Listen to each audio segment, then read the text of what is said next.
Hello everyone, this is Himanshi. आज हम इस वीडियो में डिस्कस करेंगे क्लास 12 बिजनेस स्टडी का चैप्टर फाइनेंशियल मैनेजमेंट का एक बहुत इंपॉर्टेंट टॉपिक जो कि है फाइनेंशियल डिसीजंस।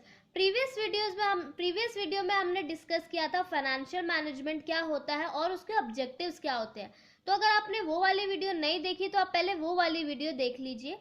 आज हम स्टार्ट करेंगे फाइनेंशियल डिसीजंस।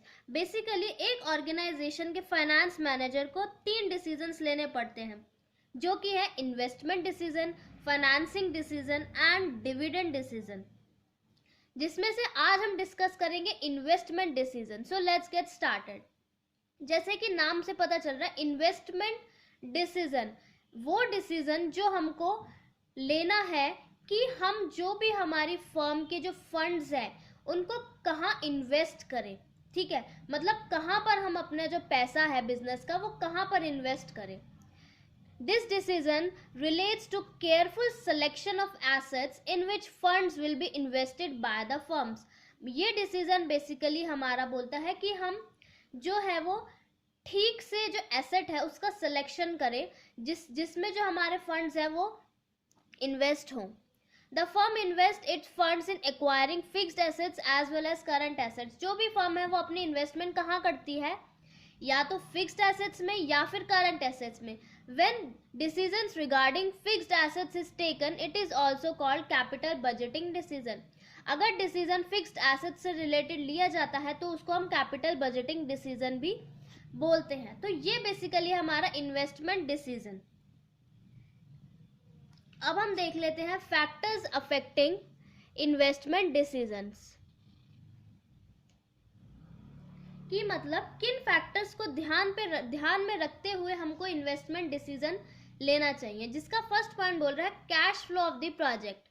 मतलब whenever a company is investing huge funds in an investment proposal, it expects some regular amount of cash flow to meet day-to-day requirement. The amount of cash flow an investment project proposal will be able to generate must be accessed properly before investing. अब क्या होता है, अगर कोई company अगर investment decision ले रही है तो वो उस प्रोजेक्ट का कैश फ्लो चेक करेगी, क्योंकि कंपनी अपना बहुत सारा पैसा इन्वेस्ट कर रही है तो वही सोचेगी कि जो अगर वो जिस प्रपोजल में इन्वेस्ट कर रही है उससे उसको कुछ वो रेगुलर अमाउंट का कैश फ्लो एक्सपेक्ट करेगी कि उससे आए, जिससे उसके डे टू डे एक्सपेंसेस हो जाए।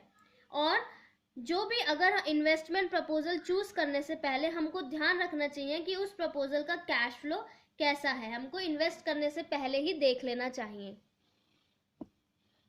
नेक्स्ट बोल रहा है रिटर्न ऑन इन्वेस्टमेंट। ये सबसे इंपॉर्टेंट क्राइटेरिया है।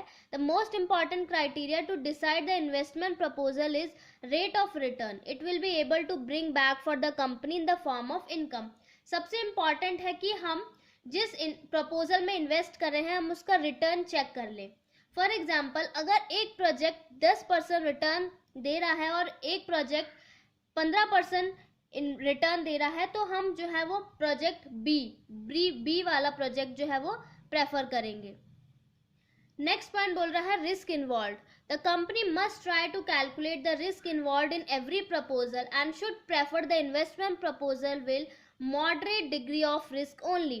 अब कंपनी इन्वेस्ट करने से पहले उस प्रपोजल का रिस्क कैलकुलेट कर ले पहले से ही, और कंपनी को वही इन्वेस्टमेंट प्रपोजल प्रेफर करना चाहिए जिसमें मॉडरेट डिग्री का रिस्क इन्वॉल्व हो, ना तो हाई रिस्क हो और ना लो रिस्क हो, मॉडरेट डिग्री का रिस्क हो। नेक्स्ट पॉइंट बोल रहा है इन्वेस्टमेंट क्राइटेरिया।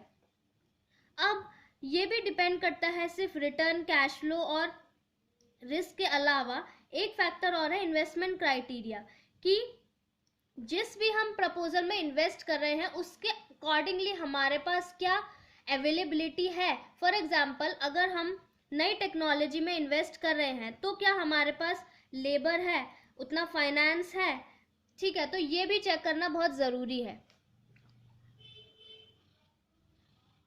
नेक्स्ट बोल रहा है इंपॉर्टेंस ऑफ इन्वेस्टमेंट डिसीजन की क्या इंपॉर्टेंस है। पहला है लॉन्ग टर्म ग्रोथ।